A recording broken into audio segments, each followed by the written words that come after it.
Hello everyone. आज हम chapter number 6 NCERT book class 9 का करने वाले हैं, जो है रेखाएं और कोण।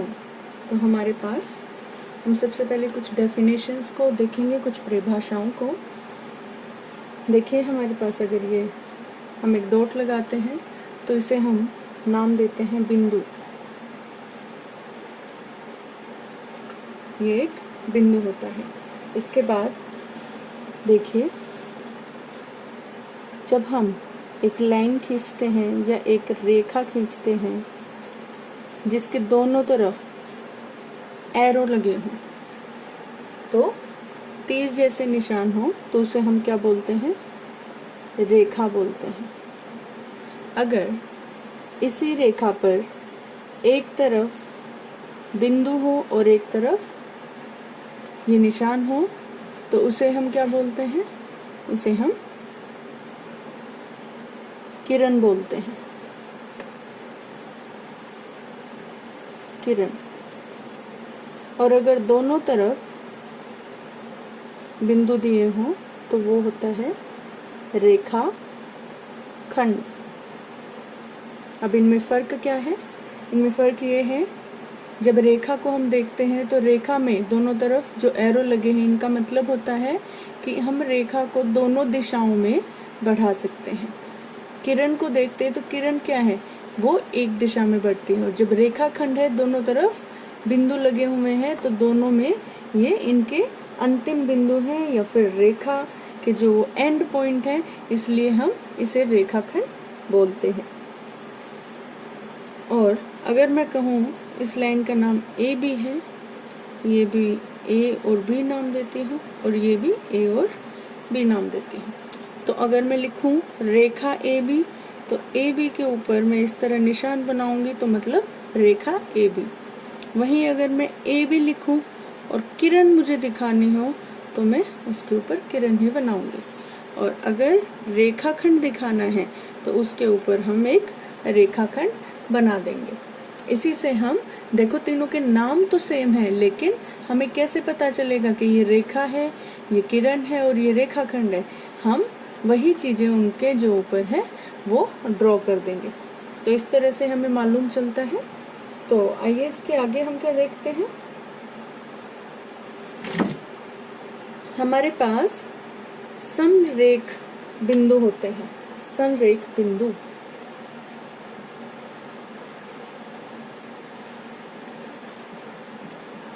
समरेख बिंदु का मतलब क्या होता है? आपको नाम से पता चल रहा है। एक ही रेखा पर समरेख, एक ही रेखा पर जो बिंदु होंगे वो समरेख बिंदु होंगे। अगर दो या दो से अधिक बिंदु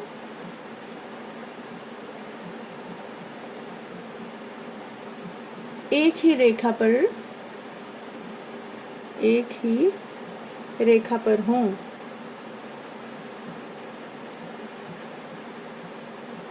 तो वो क्या होगा? संरेख बिंदु होंगे। जैसे कि अगर मैं कहूँ ये ए है, ये बी है और ये सी है, और तीनों एक ही रेखा पर बनाए हुए बिंदु हैं, तो ये हमारे क्या होंगे? समरेख बिंदु होंगे। अगर ये एक ही रेखा पर ना हो, मान लो ये बी है, यहाँ पर है, और पूछे क्या तीनों समरेख बिंदु हैं, तो हम कहेंगे नहीं है। क्यों? क्योंकि बी जो है, बी ए और सी तो समरेख है क्योंकि वो एक ही लाइन पर है, एक ही रेखा पर है, लेकिन बी समरेख बिंदुओं में नहीं आता क्योंकि बी उस रेखा पर उपस्थित नहीं है। इसी के साथ हमारे पास कोण होते हैं। और कोण क्या होते हैं? देखिए, कोण हमने ये पहली क्लासेस में पढ़े हैं, हम एक रिवीजन कर रहे हैं। तो कोण क्या होते हैं? जब भी हमारी जो दो किरण हैं, उनका जो अंतिम बिंदु है एक ही हो, मान लो ये अंतिम बिंदु है, ये बी और ये सी, ये दो किरण हैं जिनको हमने जोड़ दिया, और ये दोनों किरणें जो हैं एक ही अंत बिंदु से शुरू हो रही हैं, ए बिंदु से ही शुरू हो रही है। ये हमारी ए बी हो गई और ये ए सी हो गई। तो ये दोनों के बीच में जो ये कोण बनेगा, ये जो हिस्सा होगा, इसे हम क्या बोलते हैं? इसे हम कोण का नाम देते हैं। ये हमारा कोण बनेगा और ये कम ज्यादा भी हो सकते हैं। तो इस तरह से ये हमारे कोण बनते हैं। इसी के साथ हमारे जो है कोण की भुजाएं होती हैं, इनको हम क्या बोलते हैं? भुजाएं। ये कोण की भुजाएं हैं। और जो ये उभयनिष्ठ अंत बिंदु होता है, जो ये अंत बिंदु होता है, उभरा हुआ, उभयनिष्ठ उभरा हुआ जो अंत बिंदु है, उसे हम नाम देते हैं हमारा शीर्ष। क्या नाम देते हैं? शीर्ष। और भुजाएं हमें पता है क्या है? भुजाएं और कोण भी हम पढ़ चुके हैं। इसी के साथ आगे हमारे पास कुछ कोण होते हैं। कोणों के प्रकार हमने पढ़े हैं। न्यून कोण हुआ, समकोण, अधिक कोण। और हमारे पास ये जो कोण होते हैं वो देखिए क्या होते हैं।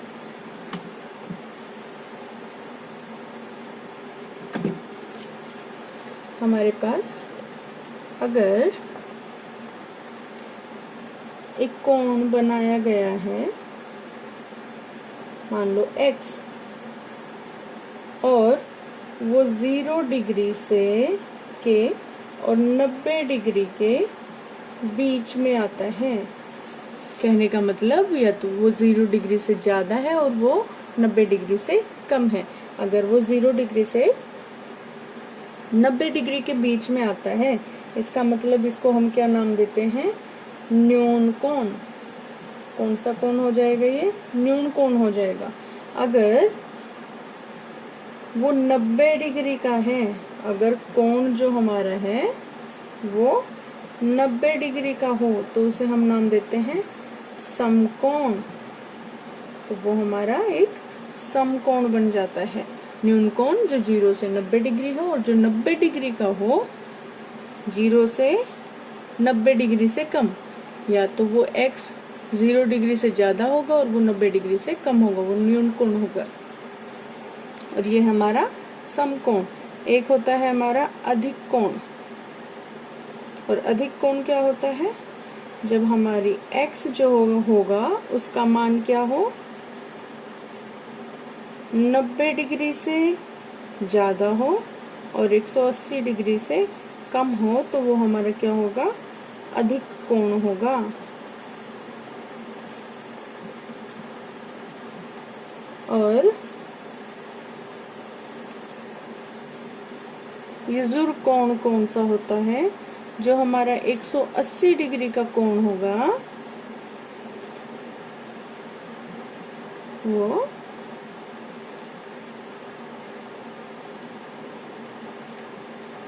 यजुर कोण होगा। इसी के साथ जब एक कोण और मैं आपको बताती हूँ, जो हमारा एक तो ये आंतरिक हिस्सा हो गया कोण का, जो हम अभी तक पढ़ते आए थे। लेकिन अगर हम इस बाहरी हिस्से की बात करें, जो बाहर का हिस्सा है, अगर हम इस कोण की बात करें, तो ये कोण हमारा प्रतिवर्ती कोण कहलाएगा। प्रतिवर्ती कोण हमारा हो जाएगा। और प्रतिवर्ती कोण होता क्या है? जब हमारा x जो होगा वो या तो 360 डिग्री से कम होगा या 180 डिग्री से ज्यादा होगा। एक बार दोबारा से देखिए, कोण हमारा न्यून कोण होगा जो 0 से 90 डिग्री तक होगा। 90 डिग्री से कम जो होगा वो न्यून कोण, 90 डिग्री का समकोण, 90 डिग्री से 180 डिग्री तक 90 डिग्री से ज्यादा जो होंगे वो अधिक कोण। 90 डिग्री समकोण होता है, लेकिन 90 डिग्री से ज्यादा जो भी होगा 91, 92, और 180 डिग्री तक वो क्या होगा, अधिक कोण होगा। और हमारे पास 180 डिग्री का कोण ज़ुर कोण होगा और परिवर्ती कोण जो होगा वो 180 डिग्री से 360 डिग्री का कोण हमारे पास बन जाएगा। अब यहाँ पर एक हमारा होता है संपूर्ण कोण। संपूर्ण कोण क्या होता है, अगर कोण जो है वो पूरा बनाया गया हो, मतलब 360 डिग्री, अगर x 360 डिग्री है तो वो क्या होगा हमारा संपूर्ण कोण, संपूरक कोण।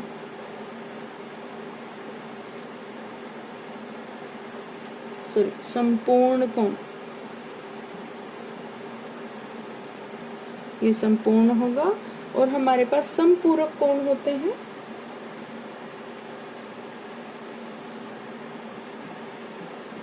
इसके आगे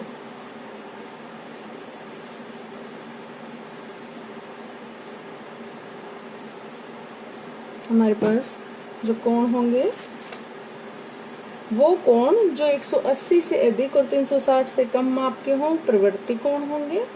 और इसके अलावा हमारे पास अगर दो कोणों का योग एक समकोण के बराबर हो तो ऐसे कोण पूरक कोण होंगे। अगर हमारे पास दो कोण है, मान लो x और y, और उन दोनों का जोड़ क्या हो 180 डिग्री से के बराबर हो, समकोण के बराबर हो, मतलब 90 डिग्री के कोण के बराबर हो। कहने का मतलब मान लो मैं दो कोण बनाऊं, एक मैंने बनाया x और ये हमारा हो गया y, ये a b c d, हमारे पास a b जो हमारा b a c है वो x है और c a d है वो y है। अगर ये दोनों समकोण हो, 90 डिग्री हो, तो हम इनको क्या कह देते हैं, पूरक कोण कहते हैं। पूरक कोण, दो कोण मिलकर जब समकोण बनाएंगे तो उनको, दोनों कोणों को हम क्या नाम देंगे, पूरक कोण नाम दे देते हैं। और इसी के साथ हमारे पास होते हैं संपूरक कोण। संपूरक कोण वो कौन से होते हैं, अगर हमारे पास दो कोण दिए गए हैं और उन दोनों कोणों का योग जो है 180 डिग्री है तो वो कौन से कोण होंगे, संपूरक कोण हमारे हो जाएंगे। अब इसके बाद देखिए आसन कोण होते हैं। आसन कोण जो एक दूसरे के साथ जुड़े होते हैं वो हमारे क्या होंगे, आसन कोण होंगे। और इसके बाद हमारे पास एक प्रॉपर्टी आती है, वो है कोणों का रैखिक युग्म। कोणों का रैखिक युग्म मतलब अगर हमारे पास दो या दो से अधिक कोण है और उनका रेखा पर युग्म निकालें, प्लस किया जाए तो वो क्या होगा। अगर मैं यही बोलूं तो यहाँ एंगल x जमा एंगल y जो होगा वो क्या होगा, 180 डिग्री होगा। कहने का मतलब जब भी किसी एक सीधी रेखा पर एक किरण डाली जाती है जो कि दो कोणों को बनाती है तो क्या होगा, उन दोनों कोणों का जोड़ जो है वो 180 डिग्री होगा, उनका युग्म जो है वो 180 डिग्री होगा, जिसे हम कोणों का रैखिक युग्म बोल देते हैं। दोबारा सुनिए, जब एक रेखा पर एक किरण डाली जाती है कि वो दो कोण बनाती है, उन दोनों कोणों को योग को 180 डिग्री लिया जाता है। कहने का मतलब यही कोणों का रैखिक युग्म होता है। इसी के साथ हम पढ़ सकते हैं शीर्षाभिमुख कोण। हमारे पास पहले भी हमने पढ़ा है, पिछली क्लास में हम पढ़ चुके हैं। इनको हम बोलते हैं शीर्षाभिमुख कोण। जब भी दो लाइनें एक दूसरे को कुछ इस तरह से कट करती हैं या फिर एक दूसरे को काटती हैं, प्रतिच्छेद करती हैं किसी एक बिंदु पर, तो उनके जो अपोजिट यानी कि उनके जो शीर्षाभिमुख कोण होंगे वो क्या होंगे, बराबर हो जाएंगे।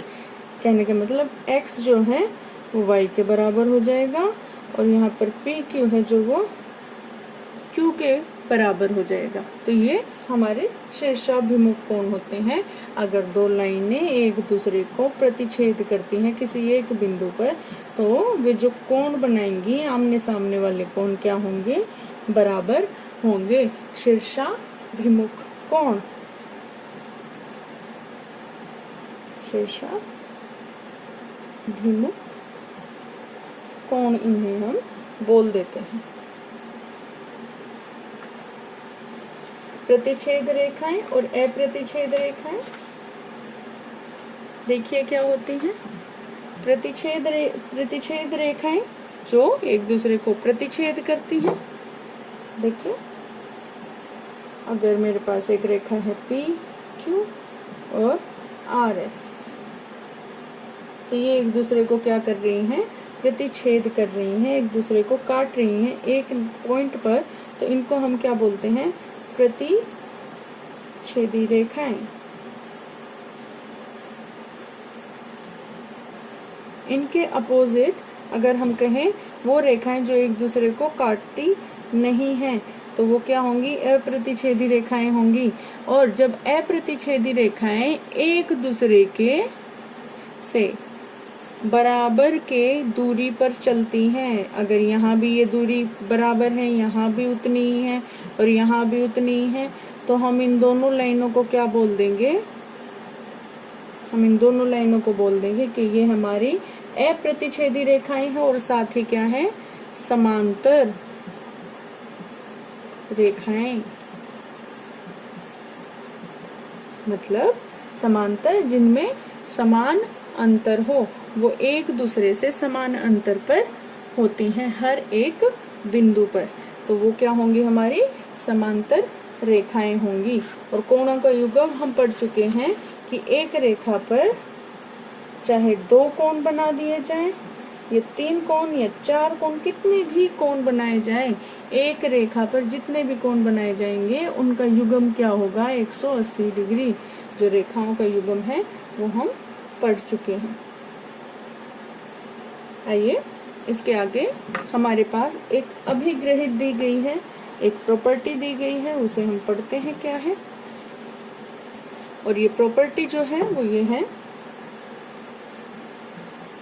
अभिग्रहित 6.1। और वो 6.1 अभिग्रहित क्या कहता है, यदि एक किरण एक रेखा पर खड़ी हो, क्या, यदि एक किरण जो है एक रेखा पर खड़ी हो,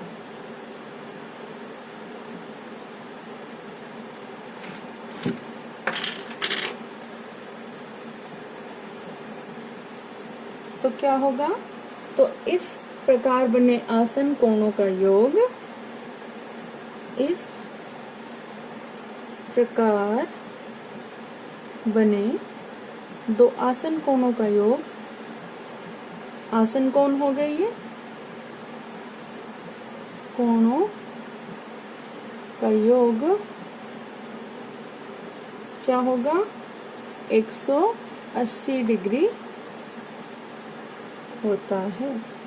जो हमने रैखिक युग्म जो भी हमने पढ़ा, दो कोणों का रैखिक युग्म वही है ये। यदि एक किरण एक रेखा पर खड़ी हो, एक रेखा पर मान लीजिए हमने रेखा ली AB और इस पर एक किरण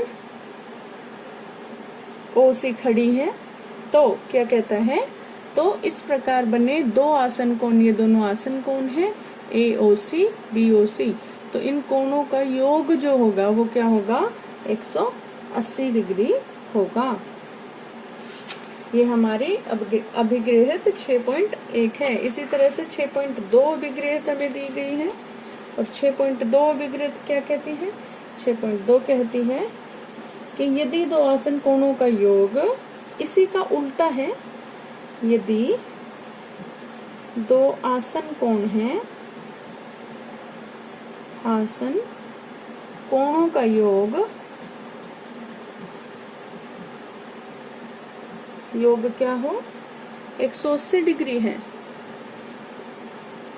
तो उनकी उभयनिष्ठ भुजाएं, तो उन कोणों की उभयनिष्ठ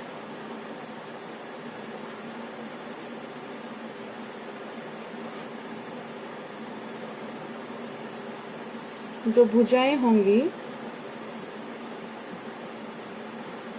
एक रेखा बनाती हैं, एक रेखा बनाती हैं।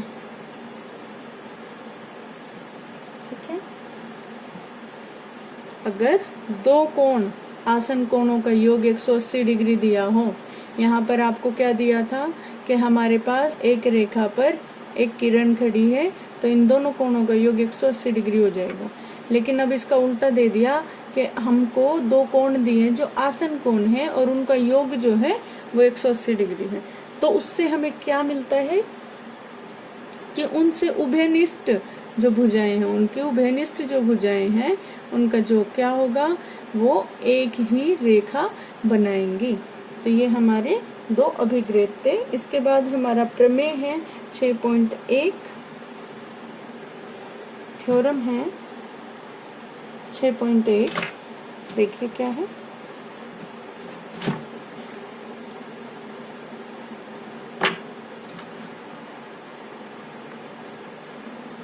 प्रमेय 6.1 हमें क्या कहता है, ये कहता है यदि दो रेखाएं परस्पर प्रतिच्छेद करती हैं, आपके पास दो रेखाएं दी हुई हैं, यदि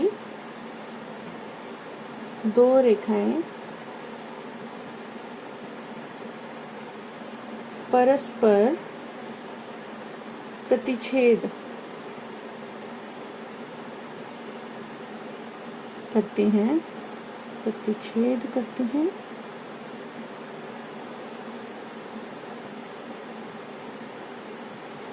तो क्या होगा, तो शीर्षाभिमुख कोण बराबर होते हैं। तो जो शीर्षाभिमुख कोण होंगे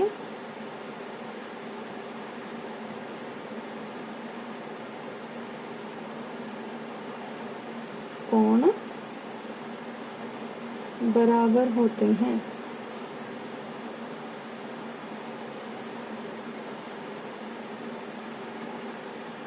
देखिए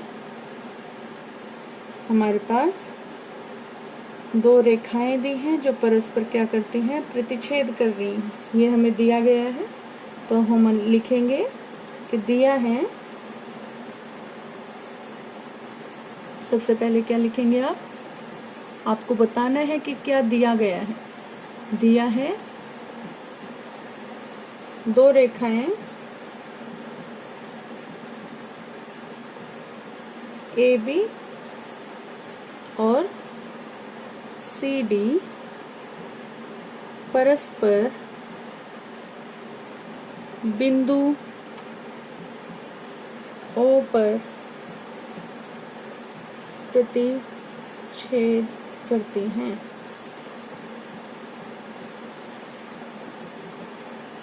ये आपको दिया गया है। अब आप मान लीजिए आपके पास जो ये कोण है, इसको आप मान लीजिए x, y, ये P और ये Q आप मान लीजिए।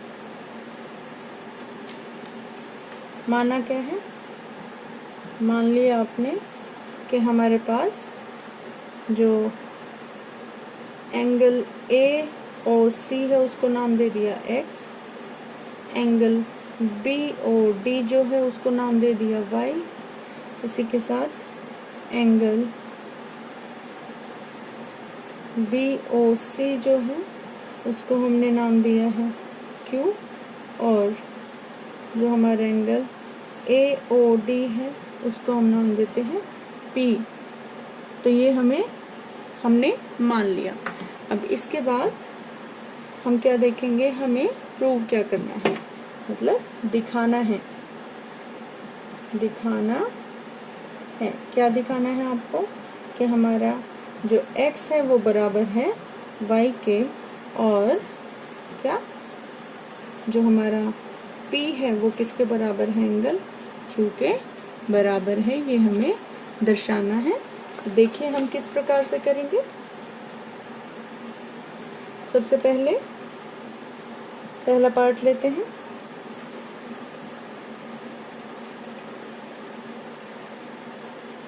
हम क्या करेंगे, हम यहाँ देखेंगे कि हमारी जो OA है किरण, OA किरण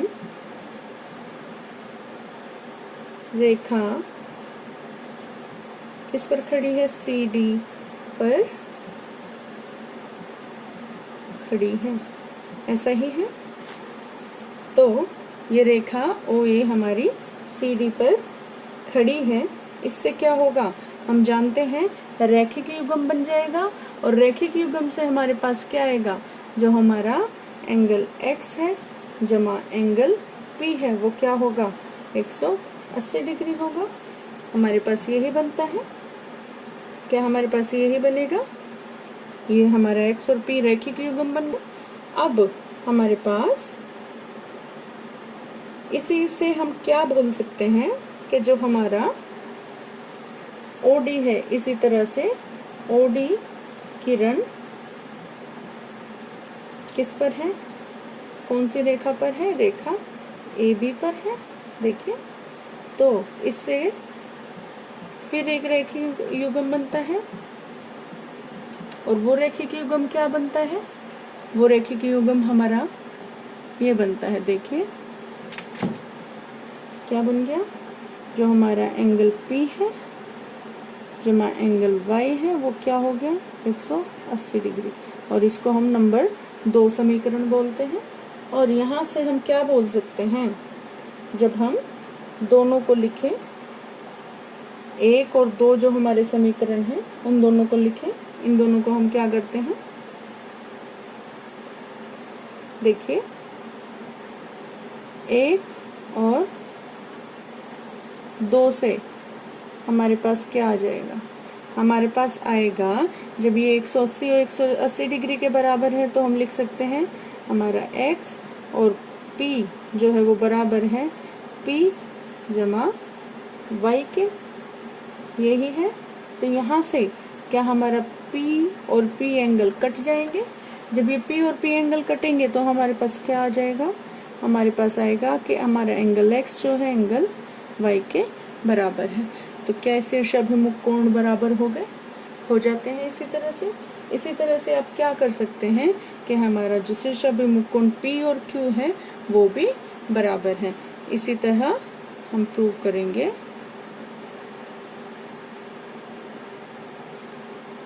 P और Q भी जो होंगे वो बराबर होंगे। तो हमारा जो प्रमेय 6.1 है कि दो रेखाएं जो परस्पर प्रतिच्छेद करती है तो जो शीर्षाभिमुख कोण है वो क्या होंगे, बराबर होंगे। ये हमारा प्रूफ हो जाता है। तो इसी के साथ हम यहाँ पर जो इंट्रोडक्शन पार्ट है हमारा वो कंप्लीट होता है। अध्याय 6 रेखाएं और कोण। अगली वीडियो में हम जो हमारी एक्सरसाइज 6.1 है वो करेंगे। तब तक आप सभी को ये वीडियो